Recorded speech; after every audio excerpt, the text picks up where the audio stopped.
Hello and welcome to Managing Your Money Online, the Impact of Universal Credit.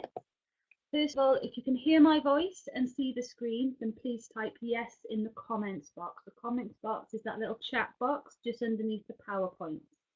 Please, if you can hear me, type yes into the comments box.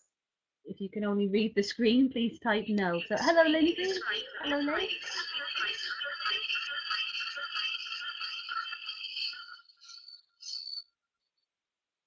Got a bit of feedback there. Hopefully that won't happen again. Yes, wonderful. Rachel, oh, I am getting feedback.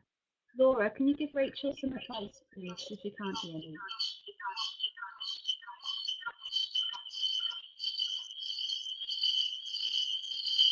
Ooh.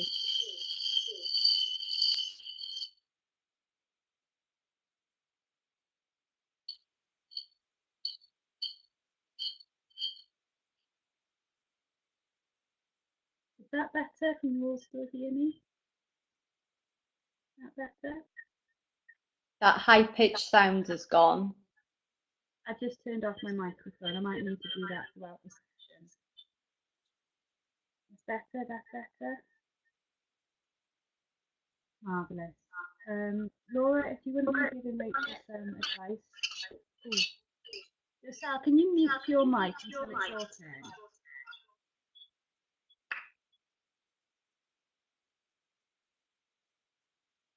So hopefully that should take care of the feedback issue. Thank you, Joselle. We did test this, but technology has a way of giving you surprises.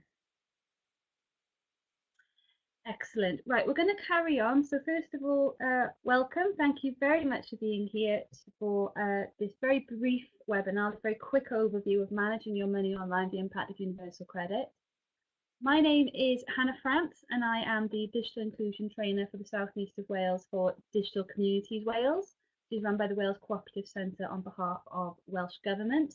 I am here with Joselle. I will mute my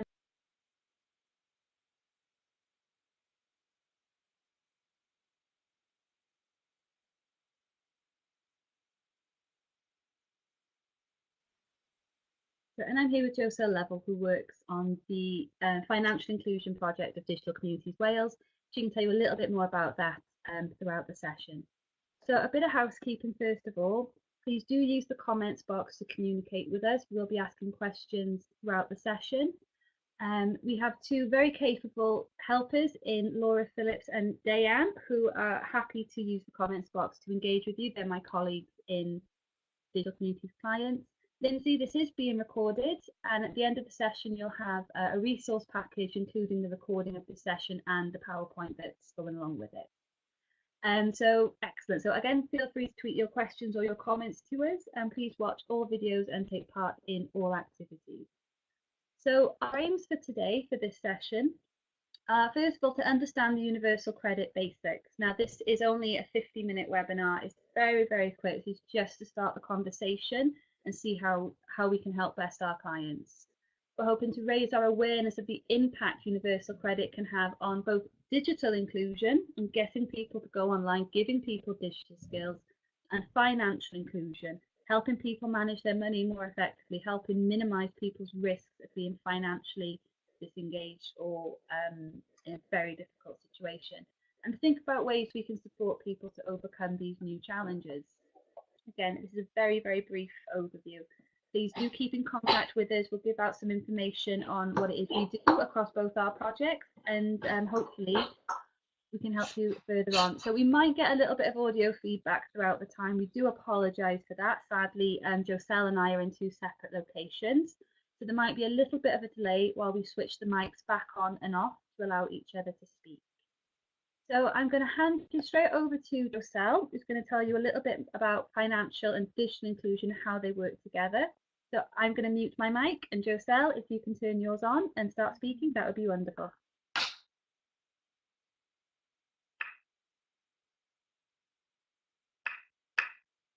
Hi, I think it's over to me now. Sorry about the problems we're having. Okay.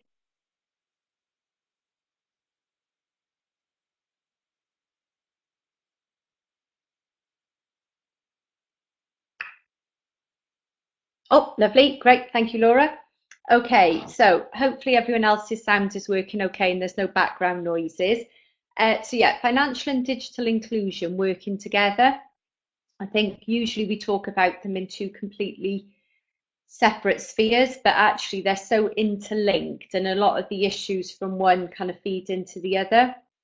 So we're hoping that most people by now have got a good idea of both concepts and some of the things that we need to do. So this is just really a quick reminder slide just to kind of say about how those links support each other. So for instance, if somebody wants to find information on benefits, looking at budgeting tools, sometimes there's really simple tools that they can go online and use that are actually quite informative, that can help improve their skills.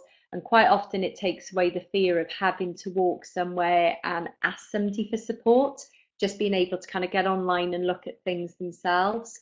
Obviously, in terms of financial saving money, we know that a lot of people living in poverty pay what's called the poverty premium, and that's usually around £700 per household extra in charges per year, things that we maybe take for granted. So for instance, if you have a bank account, you might pay for things by direct debit. That means you generally get them cheaper than paying for them through other methods.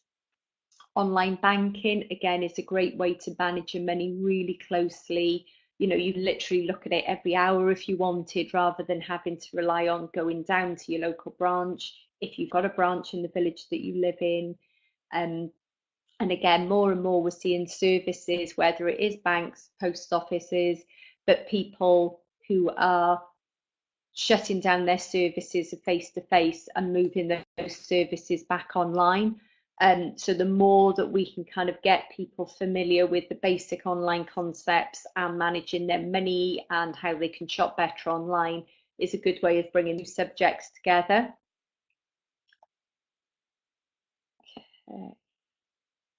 So I'm just going to do a quick overview of universal credit. I'm just keeping an eye on the chat box as well. Can most people still hear me okay? I know we've got one person who's having problem with sound, but as long as everyone else can hear me, then I'll carry on talking. So really, this is just a general overview again about universal credit. Based on your jobs or whatever local authority you're in, you may be a lot more familiar with it than maybe other areas. But obviously, universal credit is the welfare reform that is going to amalgamate the current 6 working age benefits, including housing costs, into one single household monthly payment, which in itself is going to set some challenges for people. Sorry, I was a bit off put by the chat box then. I should be concentrating on my slides, sorry. So yeah, so it's bringing all of those payments into one monthly, and that's going to be a calendar monthly payment as well, which we know for a lot of people they're not familiar with because their current income comes in on a weekly, a fortnightly basis, and housing costs are paid every 4 weeks. So there's going to be a lot of challenges around it. In terms of how universal credit's being rolled out, again, all local authorities are starting to move over into full service. You know, we know that Torfaen is already in full service. There's more due to go in this year, and the rest of the Welsh local authorities in the early part of next year. So, which means basically that gateway to the people who will be moved into universal credit widens, which means you're going to get more and more people going on to it. Again, initially it would dependent on a change of circumstances and things like that, but generally the idea is that everybody will move into universal credit. The main transition period for legacy benefits is still going to start around 2019, which for us is great because it means that we've got a couple of years still to try and help people to prepare for. They're already hearing some of the issues from reports from Citizens Advice, from the local authorities that are already in full service. So we know there's a lot of work that needs to be done, and it's just how we get the people ready for that. Obviously, there's lots of things that individuals can do to prepare themselves, and we'll be looking at some of that as we go along. Again, one of the things about universal credit is there's no cap in terms of the hours that somebody can work, whereas before people only could work up to about 16 hours a week. Now they can work as many hours as they want, and the benefit will be adjusted in real time. So their earnings and the benefit, so the payment they end up with at the end of the month will be the actual payment. So that is one benefit of universal credit, is that hopefully we won't see people getting overpayments in the same way that they previously had, which again can cause a lot of difficulties. So the next slide I'm going to show you is actually taken from a presentation which was delivered by DWP to my team, and they're delivering a very similar presentation to each local authority that's moving into full service. Usually there's a 6-month lead up period where we'll kind of come in, talk to housing associations, talk to all partner organisations to make sure that everyone's online with what needs to be done. So this slide is just to give you an overview of really the customer journey, or the claimant journey as they talk about it. I've had to blow it up on another computer screen because as I'm getting older, my eyesight is slowly deteriorating. And even with glasses, I couldn't see out the small slide. So the starting point is that an individual will get information or advice about how to claim universal credit. People can apply online, and we're going to talk a bit more about that later. And if people need help, they can contact the service centre for assistance. So it's very much they'll be written to, they'll be asked to come in and have a meeting at the job centre with their work coach. And they will be told what information that they need to bring in for that meeting with them. Again, we'll talk a bit more about that in detail later. But it's really important, if people can, to gather as much evidence as required and to actually take that along to their initial meeting, because that's the start of the claim process, which means the more information people have right at the start of it, the more likely the claim will be to be right. So they'll be invited down to the job centre, well, they'll be asked to take along a lot of documentation, and they will be sent a text reminder of that. Once they've had their meeting with the work coach, they'll be expected to accept their, oops, sorry, I pressed something. They'll be expected to accept their online commitment within 7 working days. Again, it's little details like this that are going to be really important in terms of the claimant journey, because if they don't accept it within 7 days, that can hold up their claim, which could delay it even further. And we know that people are already experiencing 5, 6+ weeks in terms of waiting to get money. So it's really important that people know the little details and the elements that could end up catching them out. The work coach then arranges appointments, if any additional evidence is needed to be brought in, or again, depending how comfortable people are online, they'll be able to submit and upload any of that information to their online journal. So for somebody that's kind of quite confident online, actually there's parts of the universal credit process that will be a lot easier for them and will simplify stuff. It'll take away constantly having to go down to the job centre. And we know where people are struggling if they can't afford bus fares to get to their local job centre.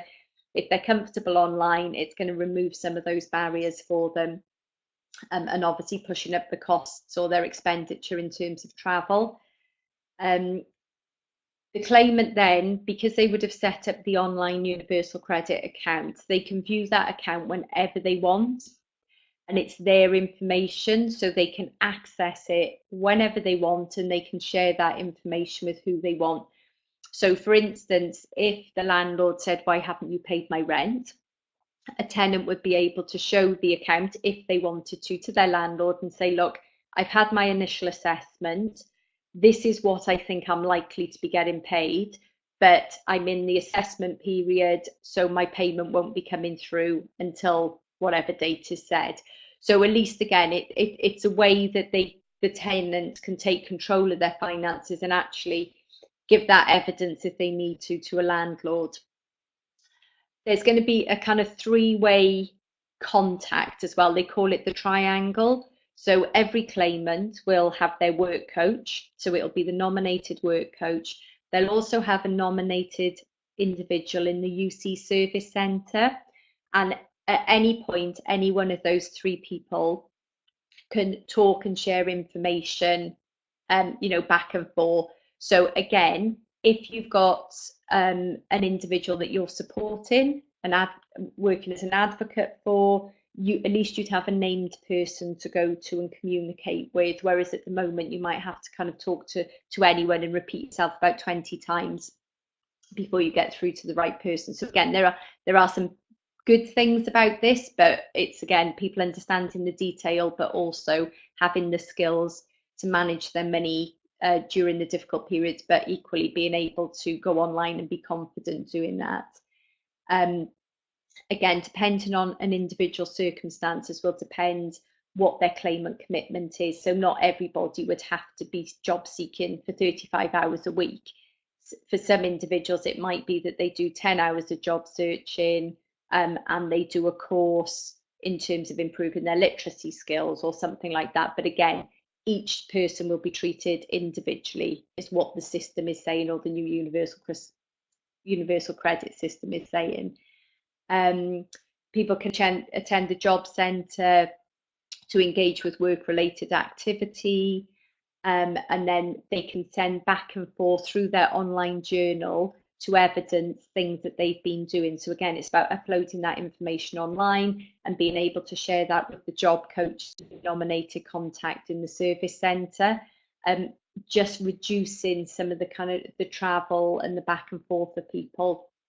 Okay, and then eventually, if an individual get back into work, then that's when the universal credit claim would close down, providing they were working kind of full time and no longer needed to claim benefits. So that's just like a bit of a pictorial, but for me that's quite a good way of starting to visualize the journey that a claimant's going to go on, and actually some of the points that we can intervene as support organisations, as local authorities, in terms of digital and financial capability of people. Okay, just moving on to the next slide. Who's affected by universal credit? Well, basically that's anyone, whether you're in work and working part-time, working just a few hours, low incomes, or people that are job seeking. Anybody could move into it. So quite often we'll hear landlords say, well, I won't take tenants on benefits. Well, they wouldn't necessarily know a tenant was on universal credit, because, if somebody's currently claiming working tax credits, then that person would move into universal credit at some point. What we do know is there's certain groups of people that are going to be more than likely to be affected by universal credit, and unfortunately kind of single parents are going to be one of those groups. We know that there's quite a high volume of single parents that work, but they look like one of the groups that are going to be the most disadvantaged through universal credit. Again, research from the Money Advice Service over the last couple of years has identified groups of people that are more likely to be over indebted, and we can share the link with you later, but they've developed a really good map that you can actually look at your local authority area, and now it drills down to lower super output area, that you can look at that and it will give you an indicator as to the likely percentage of people in that area who are going to be over indebted. Those groups consist of single parents, low income households, so below £10,000 per annum. They include larger families, so families with 3 or more children, and renters. So, I mean, if you think of the number of people that rent, that's not just private renting, that's social sector and local authority. So when you think about those groups of people, if they're already more likely to be over indebted, then moving into universal credit is going to be a lot more of a challenge for those individuals. Okay, I'm going to hand over to Hannah, who's going to talk a bit more about the process of making a claim and some of the detail behind that. Thank you. Okay, so hopefully everybody can hear me. I think it was my connection. going up today. Is this a bit better? Is a little bit better? A, B, C, D. 1, 2, 3. Still getting feedback. Okay. Let me just try something very quickly. Can you turn your microphone off? Okay. Thank you. I think that's the challenge. Excellent. So is that a little bit better? That's better. Marvellous. I don't know why it didn't do that when we rehearsed and practiced. It's just decided right now I'm going to give you trouble, but welcome to technology.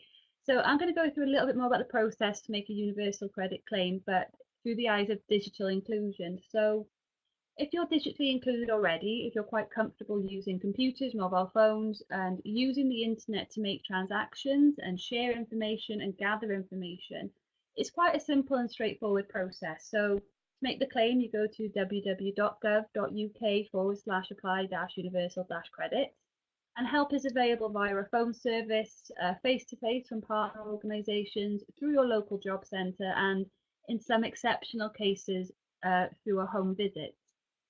Now, it's worth pointing out at this stage that we can make a lot of assumptions if we're digitally included as to how simple and straightforward being able to use the internet is. Now, the people most likely to be affected by universal credit are also most likely to be digitally disengaged, not be using the internet for positive means or to be able to benefit from them in general. So this section here, apply for universal credit, I've pulled directly from the .government's website. So it's quite simple. You go to the correct web page, you click start now, and the system will walk you through the process, asking you for the relevant information. And again, we'll look at the information in a little bit detail further on. It is also worth mentioning that if you would like to make a claim in the Welsh language, is this a phone number you can call as well, and also a helpline number. The image on the right is actually a Google search that I did.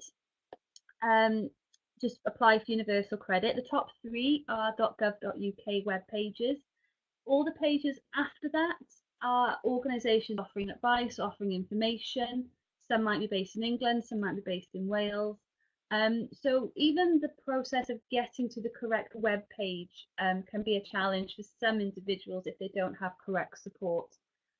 Being able to type is quite an advanced digital skill, and being able to navigate to the correct website is quite an advanced digital skill. And what we've seen in the past with systems as the government's gone more and more online is, unfortunately, there are some people who will take advantage of that confusion. They will take advantage of people's need for a little bit of support. Just to give you a brief example now, again, I've pulled this directly from the government website. Motorists warned when applying for driving licence or vehicle car tax online, and this is from as late as 2014. What was happening is when digital by default came in and you started to have to apply for your provisional driver's licence, update your driver's licence and pay your car tax, when all of that moved online, and it was all done via .gov.uk, third-party websites were appearing, offering to do the exact same service for you, but typically for more money. I read about a case whereby a third-party seller basically said, give us £30 and we'll apply for you. All they did was fill in the form. That's literally all they did. Things that you could do yourself, things that our clients can do themselves. And while I've not seen this yet for universal credit, I have seen nothing to say that this same risk is going to develop. It's worth just being aware that even getting to the right website, that's the first challenge digitally that some of our clients may face, to make sure they put their personal details into the safe website, which is .gov.uk, and that they're not paying for a service that they don't actually need. And again, this is very, very easy to do. As a true story, my mother was trying to get my brother's passport, and there was a challenge with getting it in time. She sent me an email saying, oh, what do you think of this? And it was a link for an organisation claiming to be able to fast track your passport. And no, mother, nobody can fast track apart from the government, apart from those pointed section. So it is just worth pointing out at this stage that please, as we're helping people get online to make their universal credit claims, explain the importance of that URL, explain the importance of knowing exactly where you're going and the difference between .gov.uk as opposed to .com or .co.uk. Always looking for that .gov. That's the first challenge, is getting our claimants to the right part of the internet. The next step, again, if you're digitally included, is actually quite intuitive, and there's nothing that isn't out there already and something that most of us are used to. So to create an account, it's all about creating an appropriate username, creating an appropriate password, and setting some security questions as your first port of call. Again, to us, this might be quite simple, this might be relatively straightforward, but this is an excellent opportunity for us to teach really good digital skills and information management skills to our clients. What do you guys, when you create a username, what should you never use as a username? What information should not be in a username? You guys can use the chat box and share some ideas.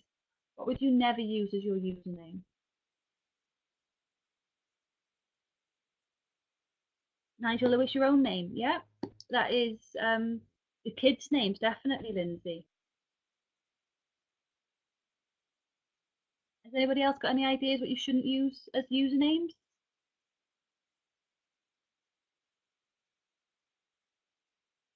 Appropriate emails, yes. It should be appropriate everything. Date of birth, excellent, Chloe. Home address, Lindsay, wonderful.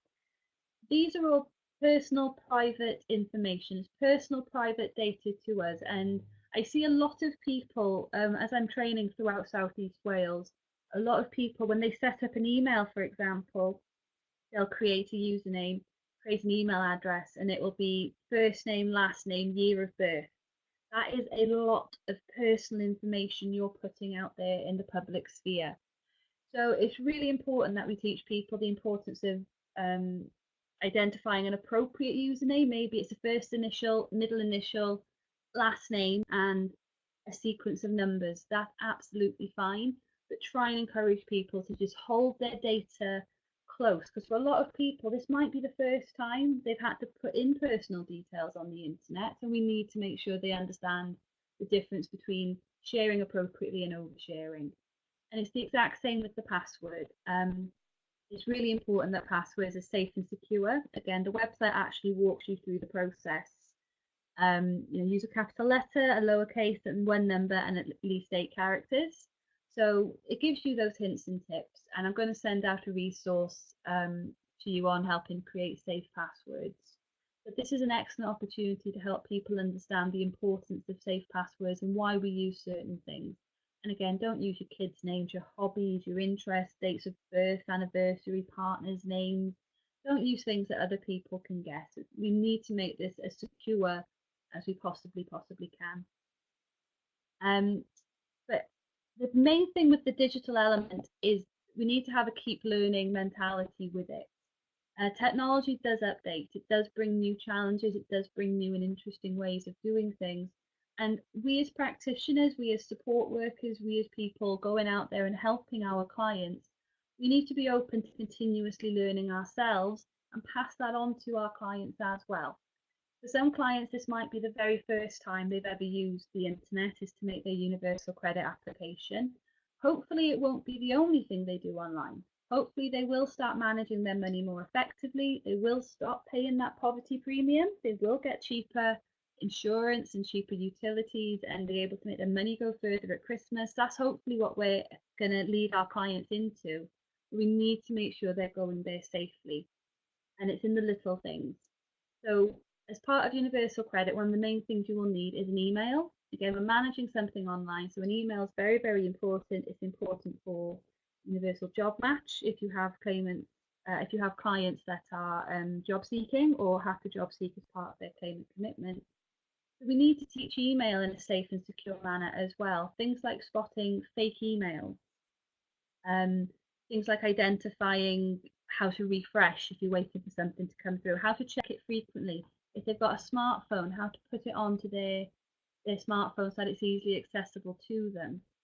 So we need to have this attitude that we're going to keep learning and that we're going to continue passing that knowledge on to our clients, and that it's a good thing. A lot of people, as I've gone through South East Wales, there's a lot of anxiety about using the internet and using digital technology. So if we can be positive, if we can deal with the troubleshoots and the challenges in a very positive way, it can help empower people to put their learning from Universal Credit into other areas.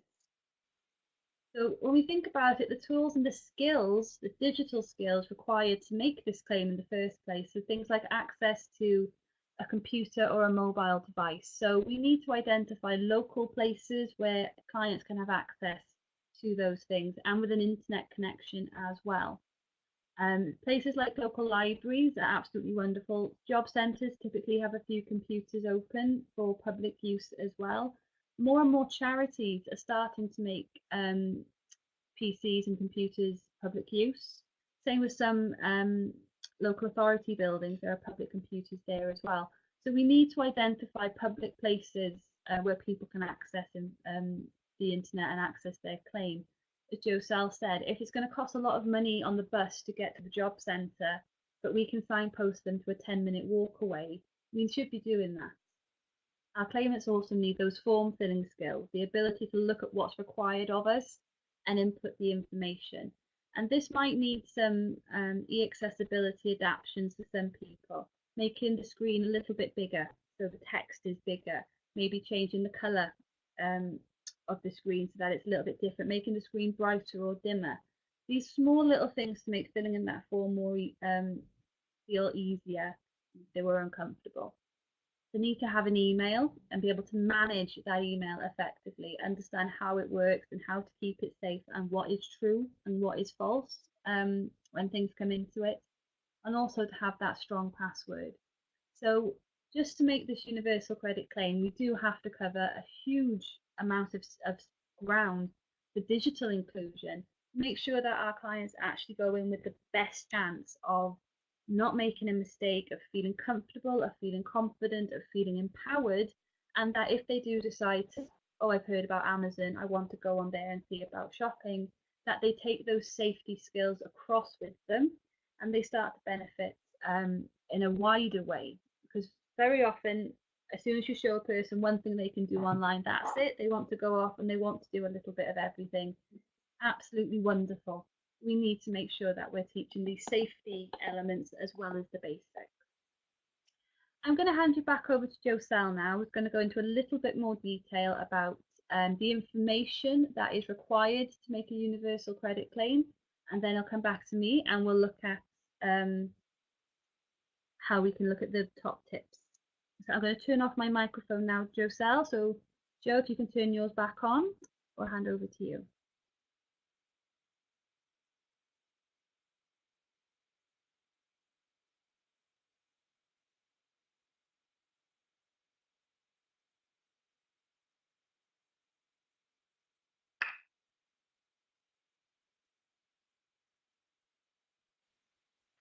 Joe, can you hear me? Yes, thank you. Okay, so next I would just want to look at some of the evidence that people are going to require to take with them when they're making a claim. And it's quite a long list, and I know from some of the tenants that we work with are going to find it challenging to get some of these details. So the sooner they start putting it together, I think the better for them. So first of all, they're going to need proof of their address, including their postcode, their national insurance number, details of their bank or credit union, and of course, if they haven't already got a bank account, we'll need to help them to open one. The rent agreement, if they have one, and something that I learned this week from DWP is that the rent agreement has to be valid in the last 6 months, which wasn't something that I was aware of before, and actually is going to be a big challenge for a lot of tenants, whether I think they're in social housing or in the private rented sector. So what it's going to mean for a lot of people is that they're going to have to go back to their landlord and ask for a new rental agreement. A bit of the concern with that is that obviously letting agents quite often charge for that. Sometimes landlords will charge for that, but unfortunately it's a requirement that the tenant or the claimant will need to prove the evidence of how much rent they're liable to pay, but it needs to be valid within the last 6 months. They'll also need to have details of any savings or capital that they have, along with any income that they get not from working. So, for example, insurance plans and things like that.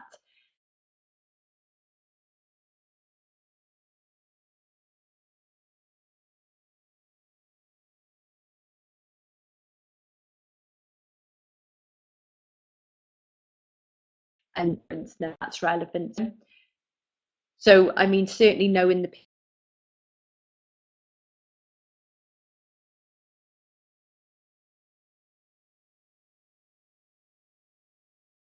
start getting people to think about now. So when they get the letter saying that it's time for them to make their universal credit claim, it's going to be less of a challenge to get some of this documentation for them. The next slide is just about the verification process, because obviously the individual claimant will need to set up their online UC account where they own their data, they can do everything with their information in their account, but it will need to go through a verification system, very similar. You use online banking, quite often you'll be asked to verify that you are who you say you are. So here's a short YouTube clip for you that just takes you through that process. And again, I find it easier to show this to people rather than talk them through the process. But again, it's going to be a bit of a challenge because people will need to set quite a long password for the verification system. That could be challenging in terms of remembering it, especially if they do it now. And again, this is a Gov website, so we know that the information on there is genuine, and it's not a hoax, or it's not from somebody that's going to try charging. So Hannah, over to you to start the clip, please.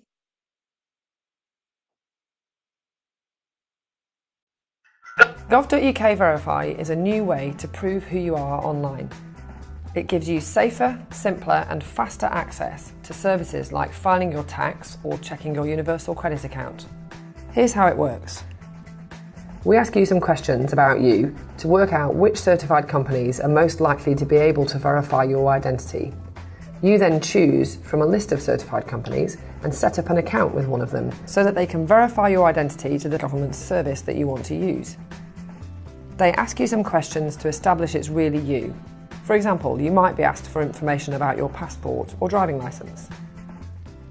It works this way because that's the best way to protect users' information while also keeping things simple, safe and secure. Gov.uk Verify is the first service of its kind in the world. It means organisations and departments can be confident their users are who they claim to be, and it means users can access online services safely, simply and privately.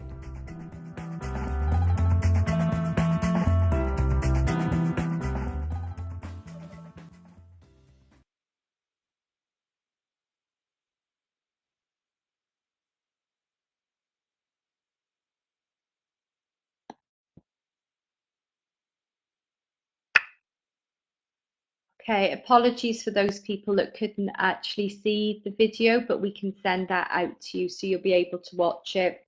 But again, apologies for that.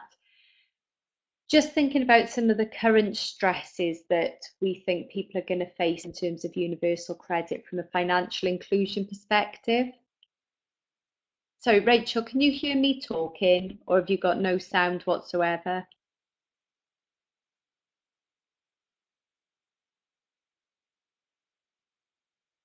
And can anyone else hear me? If we've got a couple of yeses, then I can carry on. Brilliant. Thank you, Stuart, Liz, Deanne, and everyone else, Lindsay. Brilliant. Okay, so we'll keep going. So yeah, thinking about the stresses that you see is going to bring on people in terms of financial inclusion context. Firstly, there's going to be the challenge of the single monthly household payment. And from all the tenants that we've worked with, we ask them what's their biggest concern about moving on to universal credit, and they tell us it's managing a monthly budget, because obviously a lot of people who have regular but smaller amounts of income actually manage on very complex budgets, because quite often they'll take money from one bit to pay something else because they know they've got another benefits payment coming in a couple of weeks. but unfortunately they're not going to have that option under universal credit. So how we help people to kind of transition into monthly budgeting is going to be a big challenge, especially when their money still doesn't come in on a monthly basis. Again, managing housing costs is a big concern for a lot of people, either because they don't realise that they pay housing costs because it's always been done for them, especially in the social rented sector, local authority housing. So again, you know, people aren't used to making that payment themselves. So quite often we'll say, well, I don't even pay housing, and that's the last thing we want them to say at their universal credit interview with the work coach. They need to understand that they pay housing costs, but up until now it's been paid on their behalf. The waiting period is going to be a massive challenge for people. You know, we know at the moment that assessment period is taking 5 to 6 weeks before people start getting any money. In some circumstances, it's been taking even longer. You know, when we've got people that live week to week, day to day, how they can prepare to have no income at all for 6 weeks is going to be really, really tough for them. One of the things that obviously we'd like to advise people is where they can to start trying to save even a small amount of money, but we know for a lot of people that's not possible. And again, you know, back to that private renting, a lot of tenants with the private rented sector, again, have had their rent paid directly to the landlord because they've got into difficulties possibly with rent arrears. Maybe they're more vulnerable in terms of drugs, alcohol and mental health. So again, it's a massive concern because we know when the individual gets their initial interview with the job coach, there will be questions asked around personal budgeting, but also around digital inclusion, but they might not be asking the detailed questions that we would as practitioners to really understand how somebody's managing their money and what their challenges are. So I think what we're going to see is a lot more people slipping into universal credit who maybe could or would be better off if there was an alternative payment arrangement put in place while they had some support to assist them in the short term. Okay, I'm just going to hand over to Hannah now with some of the stresses in terms of universal credit and digital inclusion. Thank you, Joselle. Hopefully this transition's gone a bit smoother. It seems to have. Yes, if you can all hear me, just tap in yes, just to make sure it's happened. Marvellous. Something I should have mentioned previously, but I'll bring it up here, is we've talked about empowering our clients to take control of their data and make sure that they know it's going safely.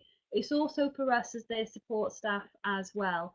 We shouldn't be inputting the information on their behalf because it is personal, private, protected data, and it's all about keeping ourselves safe as well. So we really need to be encouraging our clients to do the whole process independently with our support, as opposed to we do the process for them with them present. But some of the current stresses that universal credit can have for digital inclusion are ensuring people have access to both the device and to the internet. A lot of people can't afford it. For a lot of people, the internet access or an internet connect ready device is not a priority for them in their household budgets.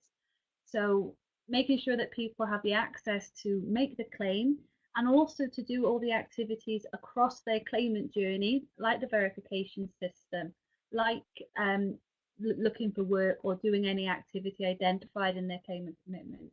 It's ensuring people have a longer term access, or at least for 6 to 12 months, they know where they're going, they can build that into their weekly plan.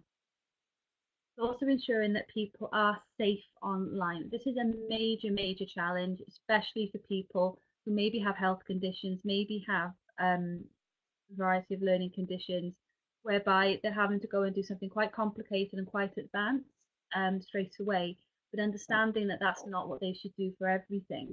So we've looked at the verification system. I very often, unfortunately, get text messages from phishing companies saying, oh, we need this information about you. Now, as a digitally included person, I know that my bank is never going to ask me to put in my account number and my sort code. it is about making sure that the people we're supporting understand that they only put it in on this system because of various reasons. It's a safe.gov website because it's asked for them, because this sort of thing is what's expected, because it is written here. It's about bringing their awareness of what they're doing and not assuming that they understand, because very often it doesn't work like that. The internet's a magical thing, and it's about making sure people are aware of how to stay safe. We also need to help people develop the skills to manage their application online, to understand the time frame, factor in that maybe the library's really busy, and as they, they have to accept their payment commitment within 7 working days. Don't leave it till the night before, because they might not have access to the library computer, or maybe the libraries aren't open on a Wednesday. So helping people develop the skills to manage that application long term, and also ensuring that people have the skills to manage their money online as well. Very often when I show people all the things that you can do with your money online, not just shopping, but finding cheaper service providers and cheaper bills, and comparing prices and online banking, it's absolutely marvelous. But if they have to manage that money as well, it's never been easier to spend money than it has now. 11:30 at night, I'm bored. Oh, I really need that set of pajamas. I don't, but it's so easy for me to go off and buy that set of pajamas. So it's ensuring that people have the skills to manage their money online as well, to understand the different ways of making payments, of using PayPal to protect themselves, of not applying for credits online, because it seems to offer a very good deal, to walk away from it, have a think about it, maybe seek out help, advice and support, because by going online they're actually opening themselves up to a whole new world, and it is about helping them manage all those things more effectively than what we're currently doing. So I'm going to hand back to Joselle, who's going to go through some of the solutions and our top tips for managing the challenges with financial. Okay, so some top tips in terms of preparing people for universal credit. My biggest one has to be budget. Can't say it enough. The last 2 to 3 weeks I've been covering the team while they've been on leave, so I've been doing the tenant appointments, and it's been really interesting actually to get out there and meet a lot of the tenants that we're trying to support and find out what the issues are. But a perfect example is one lady I met last week. In terms of her household income, she's actually not struggling compared to other families that we meet, but it's just the fact that she has no control of her spending. As she walks in a shop, she sees something, she buys it, even though she doesn't need it. It's completely irrelevant. She doesn't plan her shopping, so she'll kind of shop day to day, so no real idea of what she's going to cook for food that evening, so she'll just buy whatever she sees. So, in terms of her money, while she would have enough to last, she's just got no control of where she's spending it. So one of the things that we're doing with her is sitting down and looking at her full income and then her expenditure. But one thing I've asked her to do over the next 2 weeks is to track her spending. So to keep a spending diary. Now there's plenty of apps online that can do this, and budget planners, but I've asked her just to do a really simple one in the notes on a smartphone, just for the short term, so she can actually visually see where that money is going. And then rather than having to go to the likes of Buy As You View or shops like that, I can't remember what the other one's called on the high street, to get Christmas presents and to pay a fortune in interest, it could be that she's actually got enough money to start putting aside if she spends her money differently. So again, getting people to look at their money, set a budget, be realistic about that budget, and to try and stick to it is going to be really important. And again, if people aren't comfortable doing things like that online to start, just a simple paper one, it doesn't have to be complex, but there's really good online budget planners that actually really assist people. And again, in the Padlet, there'll be links to some of these things for you as well. Again, dealing with debt is one of the most important ones for me, because the people we're seeing where there's TV license issues, they're not paying water, they got loans that they're not paying. Now, my team were not accredited debt advisors, and it's not something we would even start to do. But what we do is get an understanding of what the person's issues are, and then we will refer them into the likes of Citizens Advice and the relevant organisations where they know they're getting free accredited advice from proper advisors who know what they're talking about. But it's really, really important because, you know, some of these people that I've been seeing could end up in prison because of the type of debts that they're ignoring, the bailiff letters. It's increasing the amount of money that they owe constantly. So getting people to kind of face up to the realisms of that debt and actually seeking advice and supporting them to kind of engage with that advice and support, I think is critical again, because if they're already in a real mess with their money and ignoring their situation, how are they going to cope if they're put into universal credit? Because again, some of the questions that they might be asked won't pick up on some of these debt issues. So it could be then that they're in control of a large amount of money, and if they've already got issues, it could be that that money gets swallowed up and therefore they don't end up paying their rent, or it could be that they carry on not dealing with the debts. Again, Hannah may have covered some of this as well, but it's about opening bank accounts. That's going to be really important. The expectation is everyone will have an account for their universal credit payment to go into. Again, a lot of people we work with have had issues with previous bank accounts where they can't get one anymore, that you know, they've got existing accounts where they've got a lot of debt in them, they've racked up bank charges, but they haven't been paying it back or dealing with it. The Treasury did an agreement with, I think it's 7 or 9 of the top banks going back probably about 18 months ago, and they agreed to provide what's called a fee-free basic bank account, and we'll send you a link to this in the Padlet as well in terms of the Money Advice Service page for more information on it. But the idea for these accounts was everybody who couldn't access a normal current account or a basic bank account would be able to access one of these to have their universal credit payment made into. There are no charges, just to be clear, no charges with these accounts. So there's no monthly charge for having the account. And if the tenant goes, or sorry, not the tenant, if the claimant or the individual didn't have the money in there for a direct debit, so it was bounced, they wouldn't be charged for it. The reason I clarify that is I was recently in a presentation in one of the FinCap forums by one of the top banks who were actually charging people who had these accounts when they were going overdrawn, or sorry, not overdrawn, when they were bouncing direct debit. So we actually had to go back to the Treasury, get absolute clarity on the situation, and then feedback back to the individual bank. So again, quite often the advisors in the banks don't always know about these accounts or don't always know that there's no charges. So if you are advising somebody to go and ask for one of these accounts, then they're going to need to be really clear about which ones. And again, the Money Advice Service have got a good booklet that you should be able to get copies of as well. And the final point I would say in terms of top tips is getting people to understand their rent.